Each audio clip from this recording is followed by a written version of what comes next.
C'est face aux Nantaises, 5e du classement, que les Landaises, ici en maillot vert, jouaient leur 15e match de la saison. Et ce sont les visiteuses qui démarrent le premier set en puissance, en marquant les 3 premiers points.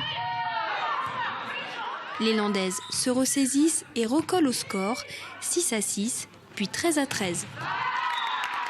Un premier set équilibré. Mais ce sont les Nantaises qui ont le dernier mot et gagnent le premier set 25-21. Dans le second set, Isabelle Baudon en capitaine motive ses troupes et le résultat s'ensuit. Au service, Sabine Robin permet de revenir sur les Nantaises, 21 partout. Puis Iva Milanova se charge de donner le point gagnant à son équipe, 25-23 pour les Landaises. Le compteur est remis à 0, mais le 3e set s'annonce plus difficile pour les Landaises qui commettent plusieurs fautes individuelles. Les Nantaises ont l'avantage et mènent 16-13. Un service réussi de Myriam Berson permet aux Landaises de revenir, 18 partout. Mais Nantes ne cède pas et remporte le 3e set, 25-20. Revenir sur leurs adversaires, l'objectif des Landaises dans ce 4e set. Mais les visiteuses présentes en réception se montrent toujours aussi dangereuses. Elles mènent 11-9.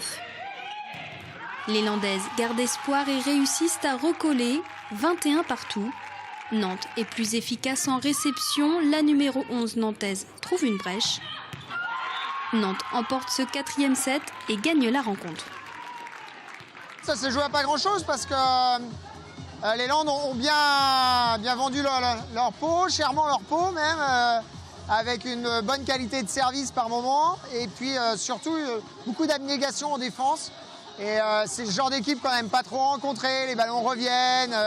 Voilà, donc c'était un match bien serré. Mais déjà à l'aller, elle nous avait embêtés à domicile. Et voilà. C'est plutôt un bon match parce que on a eu au moins de la fierté jusqu'à la fin du match, de ne pas lâcher.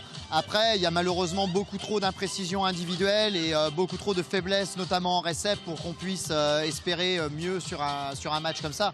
L'équipe en face est beaucoup moins forte que celle qu'on a affrontée dans la première phase du championnat. Mais une fois de plus, on ne sait pas en profiter parce qu'on est très fébrile sur des choses qui devraient être acquises depuis longtemps, quoi. Un maintien qui s'annonce compliqué pour les Landaises, dernière équipe au tableau. Elles devront gagner les 3 derniers matchs pour assurer leur maintien en National 2.